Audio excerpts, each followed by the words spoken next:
नमस्कार, आप देख रहे हैं एनएमएफ न्यूज। मैं आपके साथ शबनम। पहलगाम आतंकी हमले का बदला प्रधानमंत्री मोदी ने ले लिया है। सेना की तीनों सेनाओं ने मिलकर ताबड़तोड़ तरीके से पाकिस्तान में मिसाइलें दागी और आतंकियों के ठिकानों को नस्तनाबूद कर दिया। इसी बीच पूरे विपक्ष ने मोदी सरकार की और सेना के इस साहस की जमकर तारीफ की है। वहीं असदुद्दीन ओवैसी, जो सबसे ज्यादा पहलगाम आतंकी हमले के बाद भड़के हुए थे, लगातार पाकिस्तान को धमकियां देने का काम कर रहे थे। अब उन्होंने जब पाकिस्तान पर ये हमला किया गया, उनके आतंकियों को तबाह किया गया, तुरंत एक ट्वीट किया गया। उर्दू में उनकी तरफ से एक ट्वीट लिखा गया और पाकिस्तान को उसी की भाषा में तगड़ा जवाब भी दिया गया। असदुद्दीन ओवैसी की तरफ से लिखा गया, मैं हमारी रक्षा सेनाओं द्वारा पाकिस्तान में आतंकवादी संगठनों पर किए गए लक्षित हमलों का स्वागत करता हूं। पाकिस्तानी डीप स्टेट को ऐसी सख्त सीख दी जानी चाहिए कि फिर कभी दूसरा पहलगाम ना हो। पाकिस्तान के आतंक ढांचे को पूरी तरह नष्ट कर देना चाहिए। जय हिंद।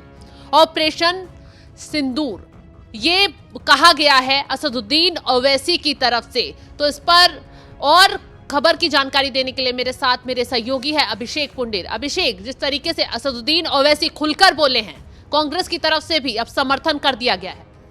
देखिए, असदुद्दीन ओवैसी ने जिस तरीके से ये लगातार 22 तारीख के बाद से बयान ओवैसी के जो आ रहे हैं, उसके बाद से जो इस देश में लिबरल हिंदू हैं उनके लिए बहुत समस्या पैदा हो गई। क्योंकि पहला बयान असदुद्दीन ओवैसी का आया कि इस बार हमें घुसना नहीं है, पाकिस्तान में घुसकर मारना नहीं है, बल्कि वहाँ बैठ जाना है।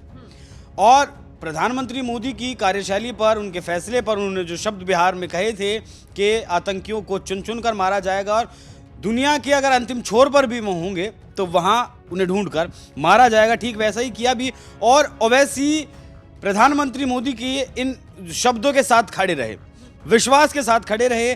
कांग्रेस पार्टी हो, समाजवादी पार्टी हो या फिर और विपक्षी पार्टी हो, वो पूरी तरह समर्थन तो सरकार का करती थी, क्योंकि सर्वदलीय मीटिंग में वो समर्थन कर चुकी थी। लेकिन सरकार से कहीं ना कहीं सवाल भी पूछती थी, सुरक्षा पर सवाल उठाती थी, इंटेलिजेंस फेलियर का सवाल उठाती थी कि आखिर ये चूक हुई कैसे, आखिर आतंकवादी आए कैसे, इतना बड़ा हमला किया कैसे।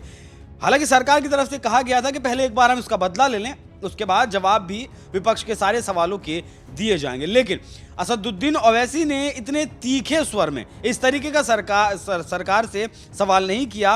उन्होंने इतना जरूर कहा कि इंटेलिजेंस का फेल्योर है, लेकिन उस बात को मुद्दा नहीं बनाया। वो सरकार के साथ खड़े रहे। अभी जो ट्वीट आपने उनका पढ़ के बताया उर्दू में, जो उन्होंने किया है, और उससे पहले का जो बयान था कि इस बार पीओके में घुसकर मारना नहीं है, बल्कि घुसकर बैठ जाना है। वो अपना ही है पीओके। संसद में हमारा जो है सीटें उसके लिए रिजर्व है, पीओके के लिए हमारा हिस्सा था, है और हमारा हिस्सा वो रहेगा। इसलिए पीओके में घुसकर हमें बैठ जाना चाहिए।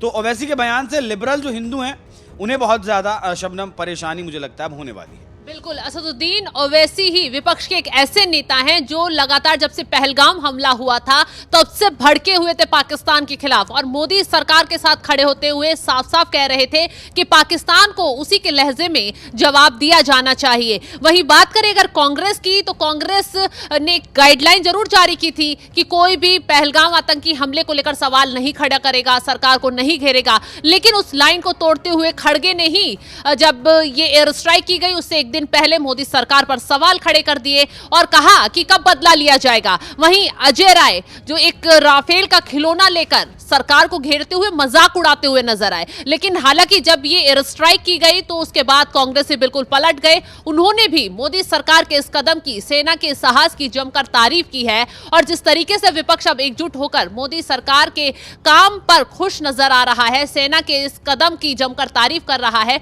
उस पर आपका क्या है कहना? कमेंट कर अपनी राय जरूर बताएं और तमाम खबरों की अपडेट के लिए आप जुड़े रहें हमारे साथ। नमस्कार।